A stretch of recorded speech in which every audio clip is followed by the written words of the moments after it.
munaasabadani oo ahayd mid ay xilalka kula kala wareegayeen wasiirkii hore ee wasaaradda isgaarsiinta iyo tiknoolajiyadda Somaliland iyo wasiirka cusub ee wasaaraddaasi dhowaan uu soo magacaabay madaxweynaha Somaliland oo ka dhacday magaalada Hargeysa ayaa waxaa ka soo qayb galay xubno ka mid ah golaha wasiirada, xildhibaano, agaasimayaal guud, siyaasiyiin, aqoon-yahan, madaxqaybeedyada kala duwan ee wasaaradda isgaarsiinta, mudan iyo marti sharaf kale oo lagu casuumay munaasabadda xil wareejinta wasiirka cusub ee wasaaradda isgaarsiinta Somaliland. waxaana ugu horreyn halkaasi ka hadlay agaasimaha guud ee wasaaradda isgaarsiinta, kaasi oo ka warramay waxyaabihii u qabsoomay wasaaradda intii uu joogay wasiirkii hore ee haatan wareejinaya xilka wasaaradda, isagoona soo dhoweeyey wasiirka cusub ee dhowaan loo soo magacaabay wasaaraddaasi.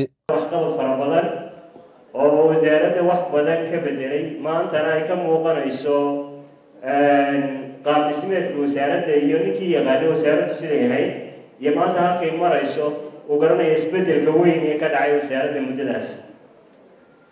runtii wasiir cabdiweli waxaan kusii sagootiyeynaa inuu ahaa wasiir howlkar leh, waxqabad muuqdana leh, muddada wasaaradda joogayna wax badan ka bedelay qaab dhismeedkii wasaaradda iyo howlihii shaqo ee wasaaradda ka socday, oo maanta wasaaraddu ay tahay wasaaradaha waddanka runtii ugu horreeya ama waxqabadka badan haddana. geestooda iyaguna waxaa halkaasi ka hadlay xubno ka mid ah golaha wasiirada, xildhibaano, agaasimayaal guud, kuwaasi oo ku hambaliyeeyey wasiirka hore ee wasaaradda isgaarsiinta Somaliland Cabdiweli Cabdilaahi Suufi muddadii uu xilka wasaaradda hayay waxyaabaha la taaban kara ee uu ka qabtay, iyagoona soo dhoweeyey wasiirka cusub ee dhowaan madaxweynaha Somaliland uu soo magacaabay wasaaraddaasi Dr. Axmed Yuusuf Idris. wasiirkii hore ee xilka wareejinaya wasiir Dr. Cabdiweli Cabdilaahi Suufi iyo wasiirka cusub ee xilka la wareegaya. haddii aan ku horeeyo ducada wasiirka xilka wareejinaya wasiir Cabdiweli, wax badan baan soo wada shaqeynay. waxaan leeyahay wasiir ilaahay masabka aad maanta wareejinayso masabka sareeyaha ha ku maxay tahay kugu guuleeyo oo waxqabad taariikhda u galeeya Dr. Cabdiweli oo runtii مسؤوليتي halka ka hadlay dhammaantood ay tilmaameen. wasiirkii hore Dr. Cabdiweli iyo wasiirka cusub Dr. Axmed Yaasiin midna waynu u sii ducaynaynaa midna waynu u ducaynaynaa waxaynu ugu ducaynaynaa inuu ilaahay xilkan cusub ee loo dhiibay ku asturo. waxaan leeyahay Cabdiweli ilaahay ha kuu furo maxaa yeelay horumar. Axmed na waxaan leeyahay ku oran maayo hambaliyo, dadku hambaliyo bay lahaayeen, ammaana loo dhiibay, ammaanadana cirka iyo dhulkii baa diiday, bini-aadmi haddayna waanu qaadanay. waxaan leeyahay Axmed ilaahay kugu asturo ammaanada lagu dhiibay. waan ku ammaanayaa xilkii uu hayay Cabdiweli, nin kaalintiisa ay muuqato ahaa. waqtigan aynu ku jirno waa billion of technology. mobilkayga yar hadduu iga xumaado anigu iska kala xidho in yaro 10 jiro dhalaan u dhiibaa anigu qarafa dhugti horaano waxaan ku garaynaa ma jirto. isagana balaad uu kan hadli waaya sidhe waxa weeye nolol casri ah nugalay dagaalkay ka mid tahay tiknoolajiyadu imika. runtii xafladu qiimo badan baynu joognaa. Soomaalidu waxay tiraahdaa war dhafoor buu ku yaalaa. waxqabadka wasaaradda isgaarsiinta iyo tiknoolajiyaddu halkaasuu inooga muuqday oo Cabdiweli hormood u ahaa iyo shaqaalihiisu.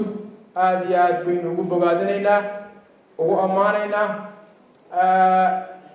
intaa waxaa u dheeraa Cabdiweli golahaanu ku wada jirnay 6 sano oo dhadhow.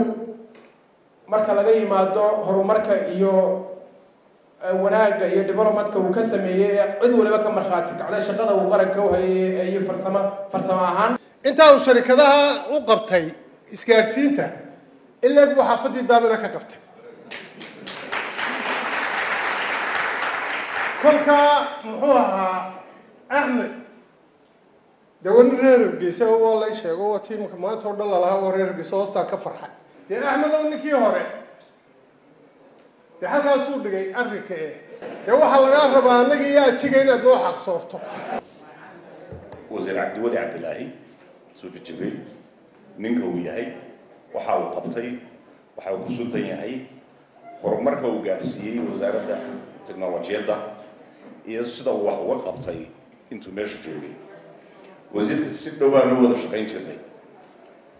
wasiirku hawlo fara badan oo qaran buu qaban jiray oo aan ku koobnayd inuu wasaaradda teknolojiyadda laakiin guddiyo fara badan ayo mar walba ku jiray oo nugula jiray wasiirka horena waxaan leenahay wasiir ku soo dhawow halkaygii baad noo joogtaa qaranka halkaagii baad u joogtaa wixii hawla iyo wixii qaranku leeyahay iyo wixii aqoona qaybtaada aad ka qaadanaysaa wasiirka cusubna waxaan leenahay wasiir axmed waanu ku soo dhawaynaynaa ilaahay waxaanu kaaga baryaynaa inuu kuu fududeeyo hawsha xilka ee aada maanta hayso inta lagu igmaday waxaan rajaynaynaa inaad dadaal fara badan samayso waxaan rajaynaynaa iyo ku bogaadinaynaa aqoon-yahano fara badan oo cilmiga teknolojiyadda yaqaana iyo dhallinyarada noocaasa ugu dambeyntii iyaguna waxaa halkaasi ka hadlay labada wasiir ee la kala wareegayay xilka wasaaradda isgaadhsiinta